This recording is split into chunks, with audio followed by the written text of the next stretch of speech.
Jason, thank you for meeting with me today. Oh, thanks for meeting with me. We're right on stage, by the way, of the theater here in Prince Edward Island. We are.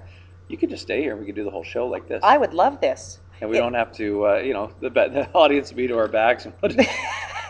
It's like the Charlie Sheen show, I'm sure. It would be great. Very odd. Yeah, I hope we don't get booed as much as he does. No, we don't want that. We would not want that at all. No. She's good for me. Yes. It's been very good for you. Very good for me. This was a song I wrote with a fellow Ontarian, Mr. Derek Rutan, and we were talking about songs and where I was at in my life, and I was thinking of all the self-inflicted things I've done in my life that aren't good for me, and here I am with this wife and little girl who are good for me, and so it's called She's Good for Me, and it kind of explains all that. It's doing great. It's getting lots of radio spins. Yes, yeah. You mentioned Derek Rutan. Yep. I interviewed Victoria Banks not too long ago, who went to high school with Derek Rutan. I know. It's like the Kevin Bacon thing. Now, first Charlie Sheen, now Kevin Bacon. Yeah, it's 6 degrees to Derek Rutan. It seems less than 6 degrees. Victoria slept on Derek's couch when she first got to Nashville. Yeah. You've worked with Derek. It seems to me almost that... I've never slept on Derek's couch. Haven't you? No. She said it wasn't a very nice couch anyway. No? Oh, really? So, well, just okay. as well. Good. But the thing is, I'm thinking the more people I talk to in country music, it seems like there's a helping hand going around for everybody. You guys all seem to work together, help each other out, collaborate a lot. I think more than other styles of music, and I don't know why that is. It just is, and I guess it's kind of indicative of the type of people country music attracts, as both fans and artists. And I was a fan of country music first and foremost. So the fact that I get to do this is it's like you got to pinch yourself all the time. So it's what I do for a job.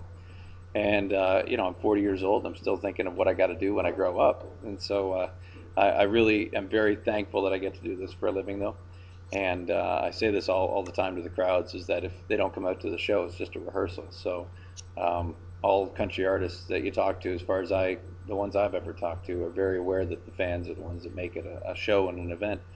But the artists, we do get along pretty good. I mean, out here in PEI, you got Dean Brody, he's from out here. George Canyon's from out here. So it's whenever you're in a certain area, you just keep your antenna up around about who's around, and if we have a night off and somebody's playing in town, we'll go see them. It's a pretty good community.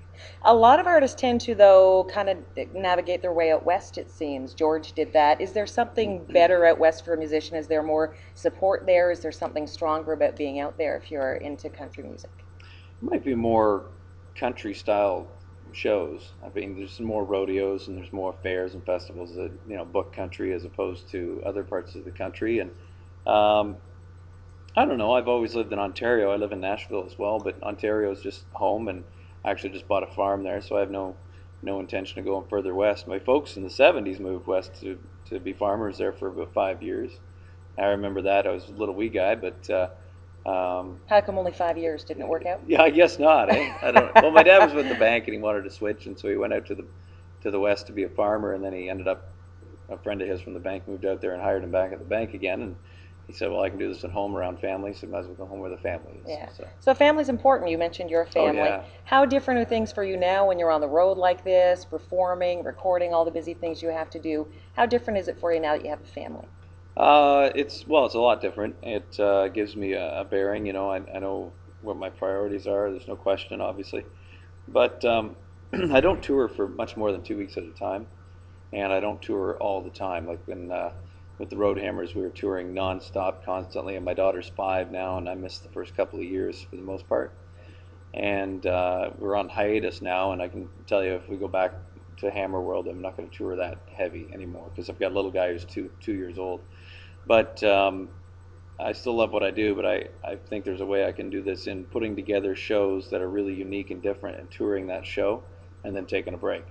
Like what we've got going on here. We've got a big screen, we've got a projector and all that stuff, and we've got special guest appearances. I've got a Grammy-nominated female artist joins me on screen. I've got Canada's top male artist joins me on screen, a couple of TV celebs and stuff like that, so it's really cool.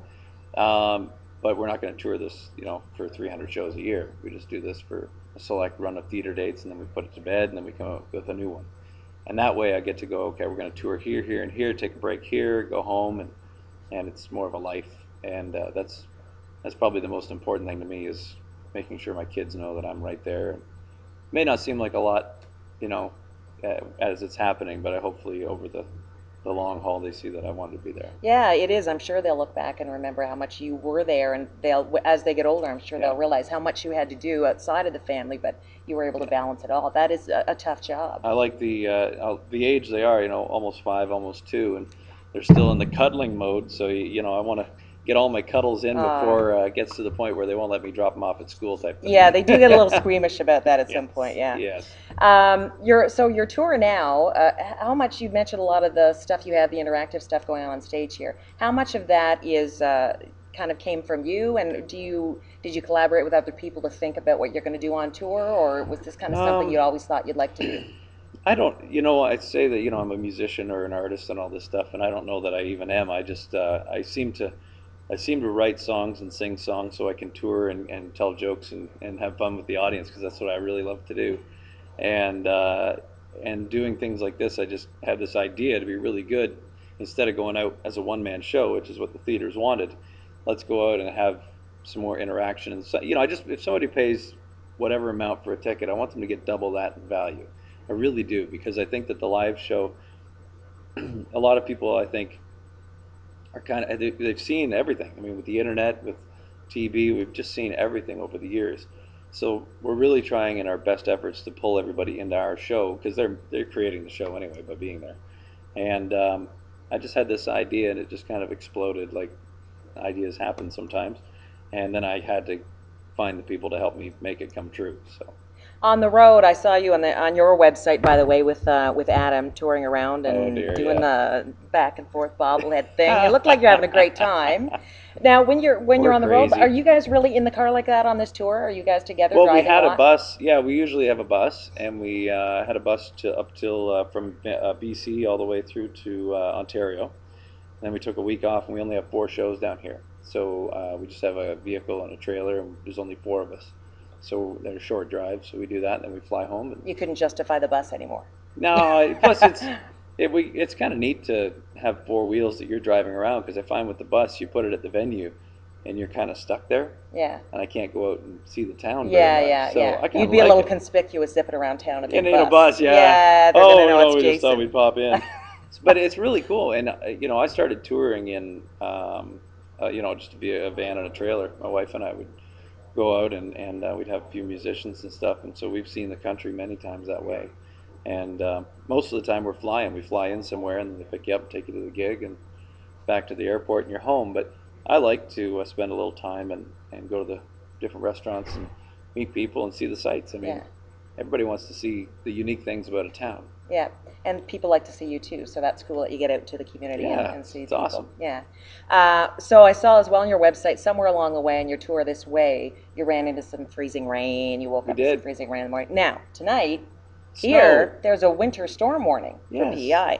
So there must have been other times, obviously, when winter has affected your tour, your show. What's the worst weather situation you think you've ever been in the night of a show?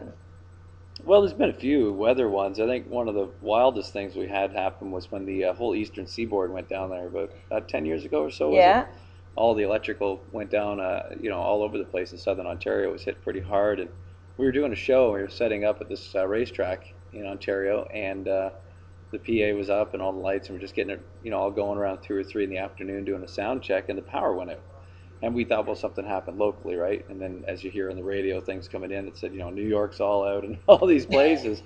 And so that show, we had a generator that the racetrack brought into the building, set it up with some emergency lights, and we just did an acoustic performance for everybody. And it was one of the best shows ever, because it was impromptu and it was just fun. And that's kind of what we're trying to replicate here with this show, is that it's just supposed to be fun. It's not pretentious at all, and it's just us having fun. You don't seem like the kind of person who would get that nervous on stage anyway, but does it relax you more to do an impromptu show, something fun, something acoustic? I do get nervous on stage. I do. I used to get nervous for the wrong reasons, because I'd be worried about what people thought and all these kind of things. And then you get a few shows under your belt, and then it's more of you want to be putting on a show that's great. You want to give people a really great show, and so you're nervous for it to go great. It's a different reason. But I enjoy this show more than any other because this is kind of where I feel at home. It's just telling stories and jokes and goofing with the audience. It's fun. Yeah. You mentioned earlier the Hammers, and if you go back to that, I mean, are there plans? Like, what are the plans? Oh, yeah. What are you guys planning to do? Well, Clayton's doing a solo record right now, and Chris is playing with a lot of different folks, George Canyon as well, and he's producing some stuff. But we thought we'd just take a little break because we were so busy with that. It was only supposed to be a 6-month project and one record and have fun with it, and it exploded. So we will get back to that. We hope to. We'd love to. And, you know, probably next year we'll look at getting back in the studio. So meantime, you're just going to keep touring around, promoting the new album? This record's just exploding, and this style of touring for me, you know, it was like the Hammers thing. It was just an idea I had, and I wanted this to be a fun, interactive show, and it's really taken on. And people are really into it. So we've already got a lot of shows booked for the new year, and it's really a great time to be doing live stuff because we're trying to be very unique and different because there's a lot of shows on the road, and like I said, I want everybody to get double their value. Well, I want you to get something out of this too, and you're on PEI. Okay. So I brought you a little something. Okay. What? Okay. You are on Prince Edward Island, so I had to go to the Anne of Green Gables chocolate shop today, Jason. Now you are touring and you're on the road with Yes. Adam in the car for long hours. Yeah. And you need snacks on the road. Yes. So I brought you road snacks. Okay, from Prince Edward Island. What is These this? are Anne of Green Gables chocolate-covered potato chips. Come on. And these are about one of the most delicious things you could ever try in your life. Really? You're not like a health food nut, are you, who will only eat like... Are these not healthy? Yeah, they are actually. They're very healthy. These look very healthy. The chocolate is, it has antioxidants, I think. Yeah. And the potato chips, they're from have, PEI, so they got to be good for you. Yeah, Cavendish potato I think chips. we can, oh, it's all. Oh, it's sealed. It's all sealed yeah, up. Holy so that smokes. people like me can't eat them before I give them to There you. should be like a couple gone. That would be awesome. If there was a couple of. Well, I was tempted on the way here.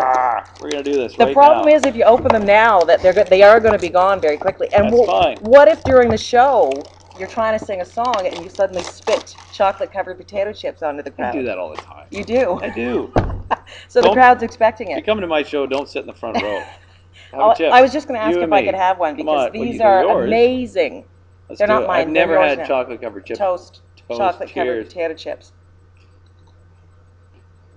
Wow. What do you think? I would never have thought that'd be good. Downtown Charlottetown and Green Gables. Downtown Charlottetown. Downtown Charlottetown. Charlottetown. I'm a rapper. Jason, thank you very much. Thank you. It was great to meet you. Good to meet you, And and break thanks for chips with the you. health food. Thank you. Thank you. You're an awesome guy.